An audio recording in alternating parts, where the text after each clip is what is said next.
You have not accepted the existence of God because you said God doesn't exist because there is no proof for it. So prior to you coming to Speaker's Corner, you've already rejected this claim that God exists. So you had some evidence or absence of evidence to make up this mind. So what was your rationality in operation, which you used to say, that's it, I'm convinced pretty much God doesn't exist. So you said you thought God never told you in public or in private that I am God and didn't do anything magic. Is that what happened? I'll tell you what it is. It's for the same reason you don't believe in unicorns. That's not the reason that my belief and disbelief rest on. You had a particular reason of disbelief or rejection of the Creator. Or a unicorn. You see, you know what you're doing again? Why do I reject unicorns? The burden of proof seems to be shifting every single time. The burden of proof is on the person making the claim. So if someone says God exists... Now you made the claim. Excuse me. You made the claim he doesn't exist. Did you not make the claim? I said I'm an atheist. I said... No. The question. Okay, that's let me speak to Brad. Discuss, by the way. Brad said God doesn't exist, so you made a claim. So I would like to see some justification of your claim, where you said God doesn't exist because there is no evidence for it. So what evidence did you have in mind, and it wasn't convincing to you? I'd echo what George said about that. What is it? How can I believe in something that I have no proof of? When you say proof... And by the way, that might be that someone hasn't presented me with it. Okay. So when you say proof, what constitutes proof? Well, then I guess that opens it up to what is God. Because we perceive God... Let's simplify. God, in our discussion, is the creator of this cosmos. Right. The one who originated and brought this cosmos into this reality. Yeah? That's why we're able to talk, because we are living creatures. Right. So, what constitutes proof to you? Or objectively, what is proof? Very good question. But you've rejected him with this idea of proof in mind. I'm open to being educated. That's something different, but you've already had some rejection in the very beginning. Is your rejection, what I'm trying to get at, Brad, with no disrespect, right? We are all human beings, we're trying to learn from each other. I will learn from you today, definitely. And I'm sure you learn something from me, right? Right. So what we're trying to see is this: is our rejection or acceptance of something based on a solid foundation or not? Or are we going by what we call going by the flow?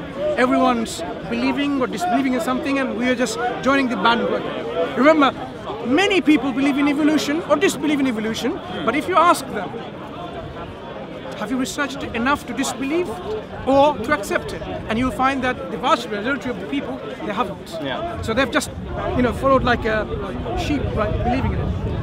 When it comes to God, this is a very fundamental question to our life, because if we are here in this life, it's important to ask, are we here for no purpose? Am I just here a particle of dust floating around? Or has there been a purpose of me being here? I'm put here by a creator. I mean, these kind of questions, you, in your age, you will be asking. And I have asked, and everyone will be asking these questions. Why? Because these are the questions that are very profound and meaningful to us for our living, everyday living. Just like animal cruelty is very profound to you and to me, yes? Not necessarily cruelty, just the general use and exploitation. Yeah, I will say animal cruelty. Of course, no to animal cruelty. Even transportation of animals. Are you actually transporting them in a comfortable way or not? If you're not, then you are being very cruel to animals. Yeah, so we're not against animal rights, of course, but there's a difference between animal rights and human rights, and there's a difference between the right of the creator. So that's why we're going back, not from the periphery, but to the original source of what the creator. If there was no creator who created this universe, then if you think about it, there should be nothing in existence. No God, no creator, there should be absolutely nothing. The fact that there is something then really, makes everything different. If there was no God, if there was no creator, there should be nothing, absolutely nothing. There should be nothing, we shouldn't be even here discussing. But the fact that we are here and we are something, it tells us a lot about how we're here and who put us here. Can you think about or even imagine nothingness? Nothingness. Bringing about something? No, I guess not, just by the definition of the word nothingness. Exactly. So nothingness doesn't have its own existence because it doesn't have anything to be something. It's just a concept, you know. It has no energy, it has no power, it has no consciousness, it has no will, nothing of that. That's why it's nothing, it's absolutely nothing. Right. Such a thing, which is nothing, not even a thing, cannot bring something like you and me. So if we are something today, now, this very minute, there could not be a time in the past where there was absolute nothingness. Because absolute nothingness results in absolute nothingness. And there will be absolute nothingness. Right. So if we are something now, there has to be something always. Okay. Makes sense? Yeah, it does make sense. So either someone in your way of thinking where you think there's no God, then the matter has to be always eternal. Matter has to be always in existence. Or something like this, which is, you know, what you consider to be the reality, what you see of the cosmos, has to be always there in some form or other. There has to be something always there. But if you have something always there, things that came as a result of whatever within this something that generated you and me, which demonstrates some intelligence, demonstrates some kind of consciousness, will and design and knowledge, and you call it, you know, skill, whatever you want to call it. It's like you are a piece of art where it's designed, right? Everything fits into, you know, look at yourself and look at ourselves. The fact that we are standing is because we have something in our ears that is making us to be, you know, balanced, right? Yeah. That's why when you have tinnitus, or ear infection, you feel like dizzy and the whole world spins around you and you fall over. Yeah. So you have a balancing mechanism in your ears. The whole thing, the fact that you are listening to me and understanding what I'm trying to say and agreeing with me, there's a cognitive processes going on within your brain. Synapses are happening throughout, millions of all this firing, connecting, and making sense. Now, all of these things, interconnections and all things that are happening, it's not just random things that appeared. I mean, it doesn't make sense that things just popped into existence like this. It's not a biological system, but like this camera. Right. Okay? But if you consider a biological system, like you and me, we are more complex than this ordinary camera. Absolutely. Yeah? So, if this we cannot accept to be just appearing by itself with randomness over millions and billions of time, we haven't got many billions anyway for our universe, how do we accept that a biological system like you and me, even to the very basics of life, how life first is supposedly originated, is very complex. Okay? The first cell is very complex. So that means then, if something exists always, ask yourself, does this thing have some kind of intelligence? If it doesn't, then how does it show this intelligence now? Everything's like design. You know, Evolution. Evolution. What is evolution? Does it have consciousness? No, but I'm saying over time we've evolved and continuously evolved, and that's the explanation for what you're saying. Interesting explanation, but does it really, you know, provide a meaningful justification of what we see? But there doesn't have to be a meaning to everything, doesn't it? Then I can say it's actually by Tunka Wonka did it. Right. Okay. Not meaningful to you because you don't even got a clue what Tunka Wonka is. No. Yeah. So, would you accept it? Not necessarily. No. Exactly. You would want to know what is this Tunka Wonka that has caused this kind of, you know, processes and designs and in place. The point is, if everything complex must have a designer, then who designed the designer? No, that's not the argument. The argument is not everything complex. This is one of the logical fallacies. The debate between creationists and anti-creationists, like evolutionists. We're not saying everything complex and so on. What we're saying is this: you can see clearly complexity. Right. Complexity needs to be explained, but there are levels of complexity. Yeah. Information is a higher level of complexity. I can just use random letters and just juggle them around and roll them on the floor, and by randomness, you can probably find a word called ant, A-N-T. It's possible. Yeah. But if I did this, and then you have a whole Shakespeare for me, because I had lots of letters, then you would say that doesn't really make much sense with the probability and the chance statistics that we employ in our chance probabilities. Because the information is too complex. There are patterns, but there are levels of these patterns where it goes into complex, eventually to information. Okay. So we have this information within our DNA, highest level of information complexity. Agreed. Yep. That you cannot explain by just randomness, a process which is not directed by a conscious agent. Right, okay. Because evolution is not a conscious agent. Right. It's just the description of a process. Right, okay. But the thing is, there could be multiple explanations. It doesn't necessarily necessitate a creator. So I'm not saying I know all the answers. Sure. But so if it's, you see, that's what we're trying to understand. If there is no creator, then there should be nothing in the first place. But the fact that there is something, then we're trying to see how this fits in. Not necessarily. There doesn't necessarily always have to be a creator. So if there is no creator, should there be anything in existence? Why not? Okay. I'm just saying it's like How? there are multiple. I'm not a physicist. Neither am I. No, and I'm not particularly well versed in this argument either. But all I'm going to say is that like just one explanation isn't necessarily the right one. I mean, we could have multiple explanations. Yeah, we can examine all these explanations and see which is the best explanation. Right. And we can get rid of, for example, if, a murder happened, you can explain aliens did it. That's one explanation. Yeah? Aliens came and murdered that individual. But you might find other video footages and that's where evolution comes in. There's loads of evidence to suggest that evolution. That's what we're discussing. Evolution doesn't actually explain this level of complexity. It doesn't. I'm not an evolutionary biologist. Then let's leave that. Otherwise, I would respond to that. But Sure. why not? Why not? Why can't evolution explain that? As I said, evolution Like, is not I don't know if it driven does. by a conscious agent. It's just unconscious process, not driven and directed by anything that is conscious and willing. It's not. But why does it? I still don't understand why there has to be a conscious agent. Like even like you talked about DNA being like the level of complexity that has. So what? I mean, why can't something complex originate from without a creator? No, you can't. But why not? Okay. Why not? There could be multiple explanations. Sure. That's all I'm saying. Okay, let's check this slowly. Very, very long. Now, Yeah. so take a pic of any of the cameras, right? Okay. Who's got the YouTube channel? Why would you say that this camera, okay, it's not the blind watchmaker argument. Lots of logical fallacies by the author of this book and the people who write. This is a camera.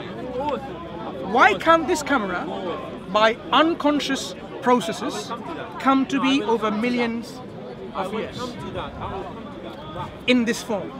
Well, obviously, like that's different. Why can it not come? That's different though. No, it's not different. There's something, remember when we talked about what's the difference between us and animals? There are certain differences. So there are differences between this and a biological system. What is it that stops us from accepting that this particular camera can come by unconscious, undirected, random processes to this level of complexity? Because it operates for a specific role. So does your eye. Yeah, So does your ears, but and your so tongue, what? and your heart, and your lungs, and your So kidnees. what? So what? So the argument is I similar. get what you're saying. We've evolved to adapt to survive. No. This, I could say, is evolved to now have 4K. 4K. Not only like HD definition, high definition, but 4K. Evolved. So, but you wouldn't accept that. Okay. Sorry, going to like the original. No, we moved into this from the periphery to the actual, root cause of our discussion, which is the existence of a creator. Yeah, but you, regardless of whether there's a creator or not, even if you do believe there's a creator, it's still unnecessary in this day and age to use animals as objects Okay. and to So treat them shall as we like go property. back to this point anyway, right? Because it's important to discuss. How do we do research to establish drugs that works in very, very, high-risk diseases, very complex? Can you give some examples? Cancers. Oh, okay. So what's your point? So if you don't do, look, I am not saying anything about cruelty to animals because that's absolutely wrong, right? But eating them for an unnecessary reason. No, you should only eat to survive, maybe. But you can eat something else. You can eat something else. You don't have to eat animals. What about vegetables? Yeah, but mate, Wait. you would be way more outraged if I was if I was beating a dog than if I was standing on a blade of grass, No, wouldn't you? this question is not about cruelty anymore. It's about eating. Do you eat plants and fruits and Yes. vegetables? Yes. Are they alive or dead? They're alive, but Right. they're not sentient. So now we're talking Sentience about is the criteria. sentient. Explain what you mean by sentient. So the ability to experience pain, pleasure. The They ability. experience pain. No, they don't. No, they don't, mate. Okay. They don't have a central nervous system. They don't have a brain. Okay. I'm sorry, but you would be way more outraged if I was beating a dog than if I was like snapping a branch off a tree, wouldn't you? What's your name? Sada. I'm Yeah. Mansur. You're sorry. Mansur. Nice. Studies have been done already, decades ago, where plants experience pain. Not in the same way animals do. You see now what's shifted? And We're they don't constantly- experience pain at all. Sada, we're shifting the goal every single time. You know, your argument seems They to be react not to very- stimuli, but they don't feel pain. They do feel pain, and people have done experiments already. So you are now saying not to the level of pain that we experience. Now that's not the question. Do they experience pain? Yes, they do. How? If they don't have a central nervous system and pain receptors like us and animals do, how can they feel pain? And also, if they did feel pain, do you not think plants would have evolved to a point where they could avoid pain? You see, that's or why they can't, because they're stuck the in the question ground. about evolution. That's why we go back to the old discussion about the creator. Because the moment you bring an evolution idea, why would the creator create plants or animals indeed to feel pain for us to then exploit Use them, So- for an unnecessary reason. Not unnecessary. It is unnecessary in the UK. Not unnecessary. In the first world country, it's unnecessary to use animals. Do you know you have enzymes in your digestive systems specifically there to utilize meat? So what? Do you know you have canine teeth to So chew what? meat? So what? We don't have to anymore. That's not a canine, We mate. don't have to That is anymore. for though. biting into apples and biting through nuts. do we have This could to- not to tear through digest flesh. meat? Yours could not tear through flesh. What you don't realize is this: the In any system, case, it's irrelevant. System. It's not about relevance. Are you talking about biologically? I'm talking about biologically. Biologically speaking, You we are are herbivorous. designed not to be a vegetarian. But we don't need to use animals anymore. What about my nutrition is a numbers What about game. my body So- implies You I can should get eat those- animals? you can get those numbers from plants. Sardar and Brad, you're constantly shifting your argument. If No, your we're not. argument is animals don't suffer pain, yes they do. If your argument is, you know what, we are not designed to, to eat meat, yes you are designed. How? So, No, but in I any just case, explain that. I just please. told you. No, even if we are, Why would you have we don't need to enzymes anymore. to digest we don't need to anymore. proteins from animals? Yeah, but we don't Why? need to anymore. So it's not the question about we don't need to anymore but you because design. you've already So designed. what? We don't need to anymore. Even if we can eat That's your animals. choice, you make it. Yeah, but why use an animal for an unnecessary reason? And you So, you Sardar, so But your it is argument. unnecessary, So 'cause your you can be healthy argument. without using animals. Okay. So You your can't be healthy argument. without using animals. Your argument is no longer that we are designed or not. Yes, we are designed, but we don't. In How would fact, you feel if you were that animal? let me put this argument forward. You should be eating plants at all. No animals, no plants. Stop eating snowflakes. Evolve. Go into one step further. Don't eat plants at all. Maybe they have a little bit of pain experience. Don't eat plants and fruits and vegetables. Next step. What are you gonna do? Well, we're going to die. You're gonna die. So you're going to be merciless, ruthless, eating vegetable to make you survive. Yeah, of course. What a selfish reason, Brad. No, it's not. No, It's not okay, selfish. okay, That's so- necessary. Okay, so now you're saying if it's necessary, it's okay. Of course. Yes. Yeah. Well, that's how we live, right? Okay, Yeah. it's necessary to eat plants. Yeah. Yeah. So you're fine with that? Yeah. Okay. So if we find that we can actually have animals and I do, yeah. Are those microphones? They are. Okay, I've never seen them. they're not leeches. No, that's fine. But like dog isn't very tasty. Yeah, go on, please, go on. So the question about necessity, eating. So you don't want to eat any animals, right? We don't want to use animals. Oh, it's not about eating now. But you like your use. burgers. It's about use. Okay. We shouldn't use them. We shouldn't treat them as objects Okay. or property. So in fact, we agree a lot in terms of not exploiting them, not overeating them. I'm a dairy farmer. Not exploiting. You're not exploiting them. yeah. We I shouldn't agree use with them. you. We shouldn't be exploiting them. But in terms of research, the reason why I think it's necessary You is mean like medical research? medical And they research. stop crying. If you don't do animals, they don't experiments in animals, They forget about your it. options is then not they have computer another baby simulation. next year. Right. Because they do not simulate the real environment sick, it's a life. diseased body of a human being is. That happens all Right. the So time. a healthy volunteer, even so if they were to volunteer, and they're very unlikely to volunteer because you won't find healthy volunteers It's not to obvious. pay them. Nothing is obvious. medical trials. Oh, that's okay. That's justified. You know, Wait, that's voluntary. That's voluntary. They're just getting paid for it. Right. So you're saying if They're somebody consenting. They're consenting. Yeah, to it. humans So can give the consent, animals in animals can't. laboratories So are if not. They can't someone- give consent. Okay, I need to understand this argument. If someone consents to be tortured, it's okay. Of course. It's up to them. It's consent, mate. So basically, I don't your know why they argument would. is not about torture then. If a monkey were able to consent, you'd be okay with it. Yeah, but they can't give consent. Animals can't give consent. Yeah. So basically, it's nothing to do with torture itself as a It's about concept. consent, yeah. It's about consent. Consent to use them, yeah. Yeah. But I want you to think this carefully. Go ahead. You've moved away from this feeling of sympathy or empathy to other creation, whether it's an animal or a plant, away from all of this. So it's not about feelings anymore. It's about, yeah, this guy's consenting to be shot at in his head. It's okay. That's his choice, or her choice. No, I'm just saying. Do you see that? I've no idea. Sorry, say that again. You've moved away from this feeling. You've divorced your feeling that is driven you to say, look, it's unnecessary, it's unjust. Unjust. Which you agree with. But what you're doing is you've moved away from this. So basically, No, we haven't. And it's nothing to do You with have no empathy, by the feelings. way. It's nothing to do with empathy or compassion. Yeah. It's just a basic level of respect. Yeah. I respect you. I'm not going to harm you. respect. So your respect is not to do with how people feel pain and suffer.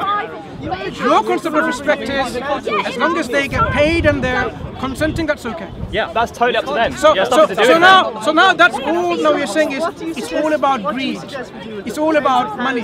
It's all about your own consent of how you abuse your own self. The fact of the matter is, animals are innocent. They've done nothing wrong. Humans. And Humans. That's about Animals. humans. The humans that consent to be tortured, you have no problem with that. Because they agree to it. Yeah. So I'm not them, I can't choose for them. So let's understand something. If a human is agreeing to be raped, you have no problem with that? I'd find it questionable. But at least they're giving consent. If they're How giving is it? It's consent not to be raped, It's not consent if they get. The animals are not giving consent, and we're fine with that. listen. That's an oxymoron. Rape can never happen without consent. It's difficult, but if a person blanketly said, okay, that's fine, and then everyone, Well, some people are into really rough sex. So what? That's not about rough sex. It's just a concept. I mean, okay, mutilation of the body. Chop me off in pieces. And you say as long as it's okay, as I'm consenting, it's okay. Yeah. Well, it's up They to consent them. to it. Yeah. Do you It's see not the my point? body. I don't Yes. like it. I would ask them why. Why do you want to harm yourself? But Yeah, but you're okay with it. why- That is why I bring you back to the question that I was trying to address is, as human beings, we should live our life according to the best standards. If you are trying to put forward a standard where don't do things unnecessarily and unjustly, agree. To animals. What? To everything. To every sentient being. Everything. Every sentient being, not everything. No. Sentient being. If you cut the flow of water to a land which is fertilized by the water, I consider this to be unjust. But you are saying it's not a sentient being. Land is not sentient. What if it becomes dry and millions of people die because of starvation afterwards because of the drought? I would say, look, your way of thinking and my way of thinking. My way of thinking is I'm trying to use my way of thinking from Islam. Islam says, look after yourself, look after the environment, look after your fellow beings. So if when you say beings, look after the fellow environment, beings means your animals. Let me give you two examples. Yeah? One with the human being and one with the animals. So when we eat animals, chicken or a cow or a sheep Or a dog or a cat in our we don't eat countries. we don't eat dogs and cats. Well, some people do. Some people do. There are some things we eat, some things we don't eat, and there is a reason for it. But in general, when we say we want to eat these things, we can't just eat them. We take the life away with the permission of God that God has given us, only with the permission of God. We say Bismillah. Can I ask you a Allahu question? Akbar. Can I ask you a question? Can I finish these 2 ahead. points and then you can ask, right? So the life that we take away is with the permission of God. But how do we take a life? For example, when we slaughter these animals, murder. Not everybody can When grow we slaughter- plants on their land. right? What if you've got a mountain? We don't slaughter in front I'm of another surrounded animal. by mountains, you Because can't. we know, It's halal, they right? understand, yes, we know when they see, they experience this and they feel, and you can see how they react. Families are supposed to go And destitute. we want to slaughter them in a way which is most merciful way, so they don't experience the pain. So That's animals why are worthy of moral consideration. that's not a question about morality here. No, Question but about you are. mercy. So when we slaughter them in the most merciful way with the permission of God. But they have an interest in living. See, I'm just putting forward one argument about showing the mercy. Second, fertilize about human beings. If, for example, rate to feed 7 billion people without animal manure from cows, wealthy enough to sustain my life with food, and my neighbor goes hungry and starves to death, our Prophet ﷺ said that I am not even a believer. I'm not even a believer. I'm not even a believer in Islam, in his Prophet. That a believing person, that he is fully fed and his neighbor goes hungry in starvation. That shows the responsibility that we have for our neighbors. Even our neighbors have a right. They should not go hungry and starve to death if we have the means to help them. Yeah? So you can see the responsibility that we have. Islam provides this standard of living, the standard of interaction, the standard of behavior between all the creation. So when I showed you about the animals, and I showed you about the dead land and the water, Dry land, dry land, and about the animals, we have to be living in a way which is, something that the best standards of living. So this is what we're trying to invite you to. That if you look at your way of living, you are always constantly trying to live a life which is noble, which is peaceful, which is just, which is humane, which is merciful. You're trying to live your life as the best way of living, right? Experience.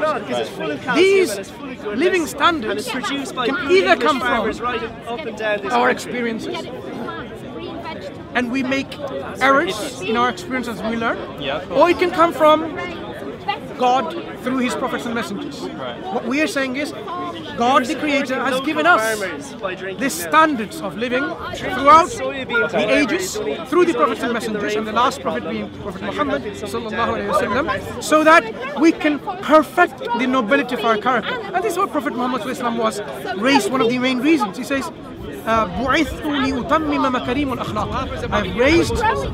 perfect and raised to perfection the nobility of the character.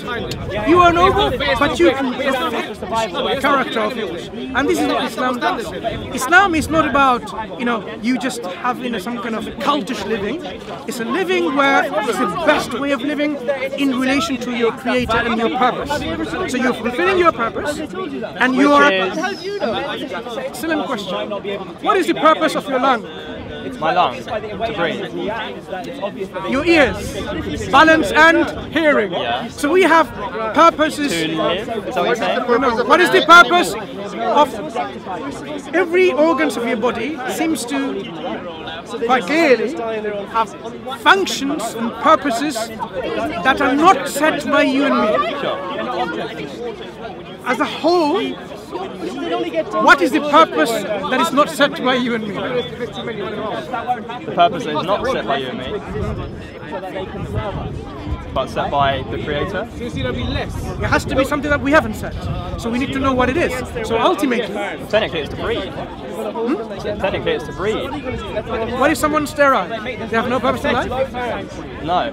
I don't think our purpose is to breathe. I don't think we should breathe. There's too many humans. Yeah. So you've answered your one question. The purpose of your life is not just to breathe. Okay. This is maybe something that is something natural progression of life. So life continues through this process of offspring, but that's not the purpose. Some people don't have children. That doesn't mean they have no purpose. And I'm not going to have children. I'm sure you will. I won't. Okay, let's leave that discussion for another time. What we say is the purpose of our creation, of our existence here. We cannot determine ourselves.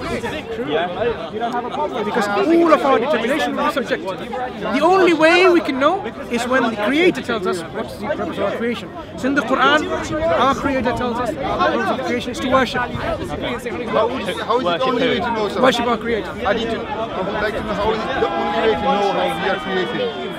How is it The only way to know our purpose, because we will have all these ideas. How is it the only way? Do you have to Okay, our purpose is to breathe. This is one example. Right? Is that the only purpose? evidence we can get from the evidence?